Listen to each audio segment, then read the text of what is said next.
prophet, the priest, and the king in your own home. Amen. Not your wife's job. Your son will not do what you tell him.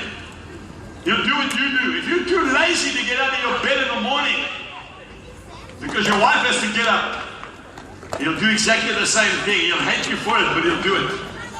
What a picture to get up in the morning, see Dad sitting in his quiet time room reading the Word. What an example.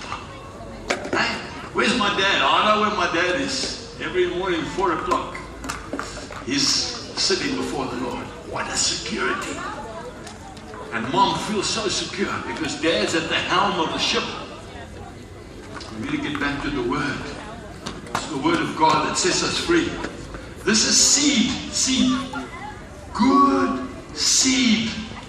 How many farmers are here? Put your hands up for farmers. That's it. There's a lot of farmers here. Boys, you know there's one thing. If times are hard, you don't cut back on the quality of your seed, do you? You can cut back on the fertilizer, you can cut back on the herbicide, but never the seed. You buy the best seed that you can get, the best, and you plant it deep, and you plant plenty of it. Is that right, boys? Why aren't you spending time reading the book that's got eternal life? Why? You're too lazy? Maybe you don't understand this book. Well, I'm going to pray for you in a few minutes' time that God will open your understanding. And I mean that, and ladies and young people. This Bible's going to become a reality to you. I love this book. If you ever want to buy me a present, buy me a Bible. I've got every translation you can think of. I love them. It's Jesus.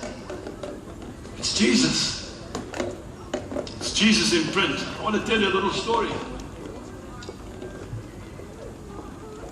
About 30 years ago, maybe 25 years ago, I went to a town and I had a campaign very similar to this one. And there was a whole lot of young students came from an agricultural school in a big truck. And I made the altar call like I'm going to do just now. And all the people came forward just like you're going to do just now. I'm speaking faith, by the way, and that's not a joke. I haven't come here, madam, to tickle your ears. I've come here to challenge you. Either this book is going to become the most important thing in your life, or forget it. It's not what the minister says. There's ministers sitting here, and I know they'll say amen, won't you, sir? That's an absolute truth. Without this book, he's got nothing. I want to encourage you to take your Bible to church. I do. And I want to encourage you to listen to what the minister says. And if it's not in this book, challenge him. Say, show me, where does it say that in the book? Oh, hallelujah, it's getting quiet now. Is that right, sir? Well, I'm on the stage anyway, so that's the way it is. And if he's preaching the truth, encourage him. Say, amen. Or something like that.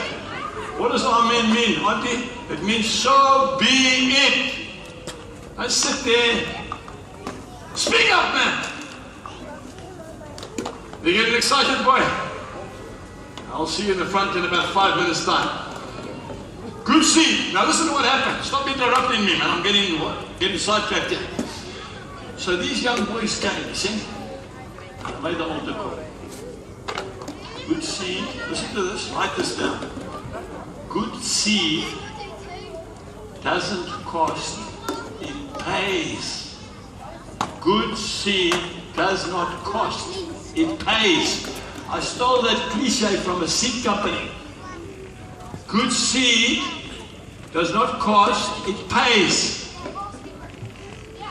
So I was preaching good seed. A little boy gave his life to Christ. He was about 12 years old.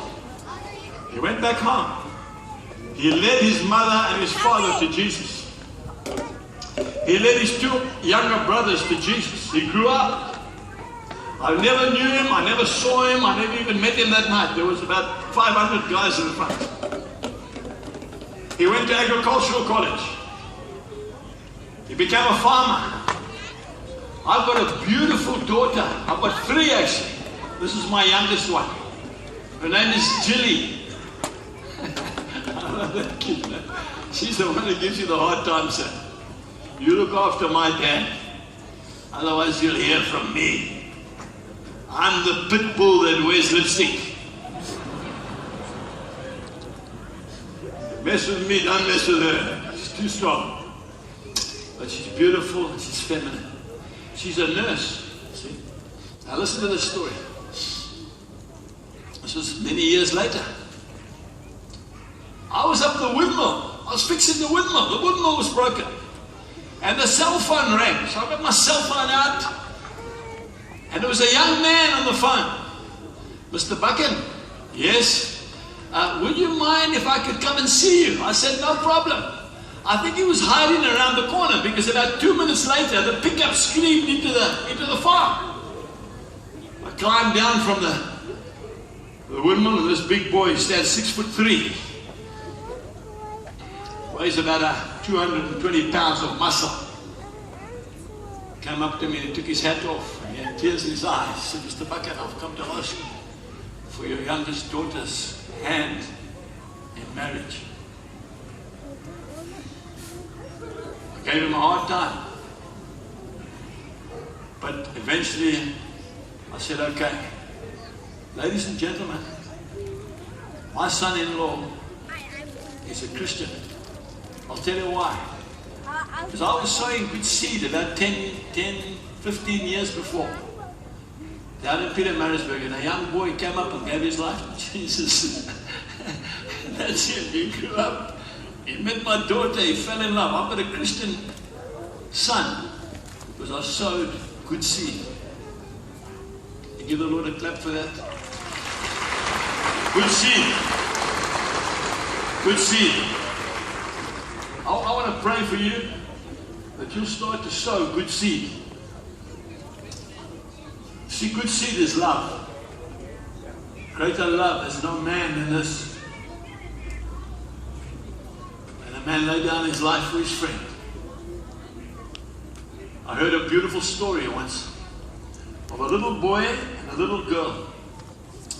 The little girl got very sick, and the little brother loved her so much. So mom and dad took a little girl to hospital, maybe like that little baby we prayed for last night. The one that we believe in